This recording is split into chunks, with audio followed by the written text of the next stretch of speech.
So I've been playing World of Final Fantasy for the first time, and even though the game's been out for, like 7 years, I figured out a strategy on beating the Dark Mirages stacks in the secret dungeons in the very post game. So the Dark Ifrit, Shiva, and Ramuh stacks. There's a lot of strategy vids on how to beat these mirages, but none of them really cover this strategy, which I think is a little bit simpler. There's things that have been written on similar forums.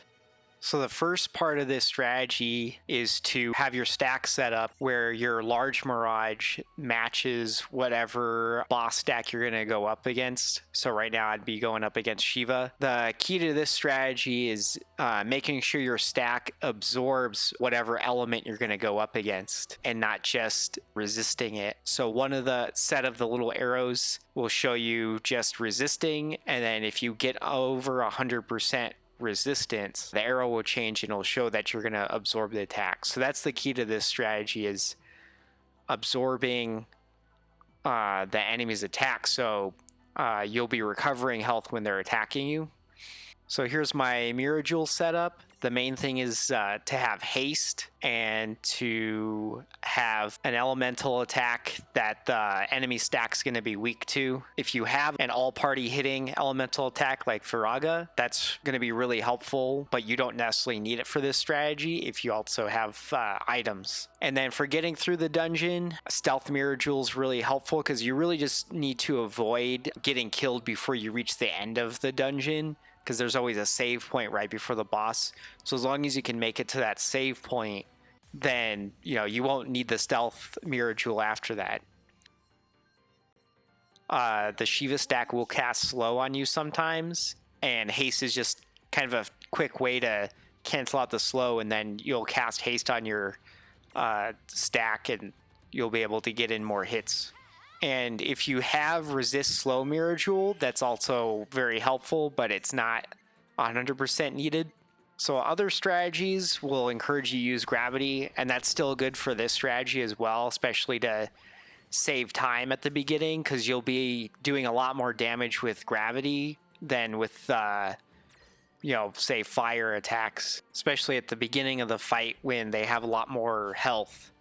Later on in the fight, when they don't have as much health, then the elemental attacks are more useful.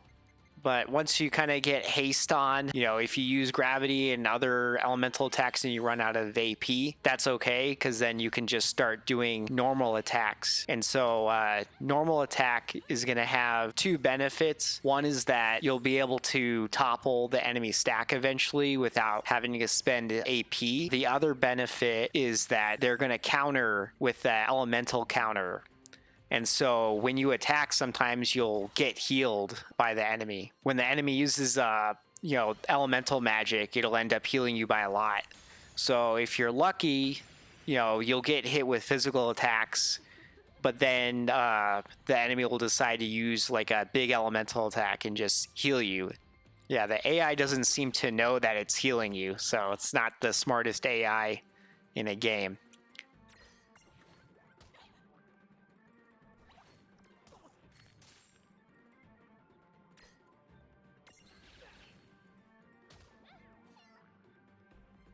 When you eventually knock the enemy stack over, you'll have a limited time to do some extra damage while they're unstacked, because once one of the mirages has a turn, they'll just automatically stack back up. And so what you'll want to do is, if you have elemental attacks that hit multiple party members that the enemy's weak to, you can use that, or you can use elemental items that hit multiple enemies. So when they're unstacked, you'll end up doing a lot more damage than when they're stacked. And if you're lucky that you knock over their stack when you have haste on your party members, then you'll be able to get in a lot more hits. But hopefully, after one or two stacks, you'll eliminate the small and medium mirages, so then they won't be able to stack anymore, and you'll just be facing the large mirage. So you can imprison the smallest mirage with its own elemental resistance.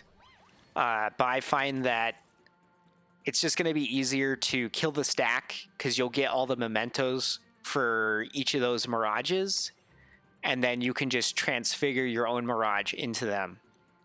It's a little bit easier than trying to imprison one of the mirages right before they stack back up. And again, if the enemy's using too much physical attacks, it's okay to heal with either items or cure or your own elemental magic. And if the enemy casts slow on you, just cast haste. That'll get rid of the slow, and then your stack has haste, so it'll be attacking faster anyway. And you just rinse and repeat this strategy until the enemy can't stack anymore.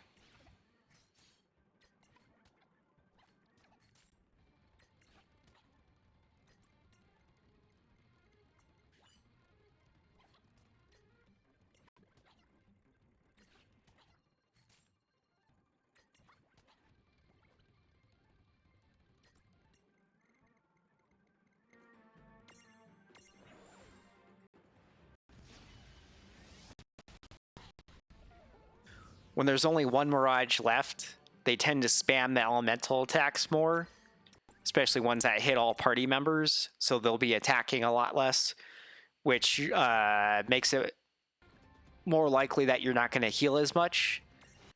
And so the strategy now, when there's only one of the Mirages left, is to just hit it with its elemental weakness.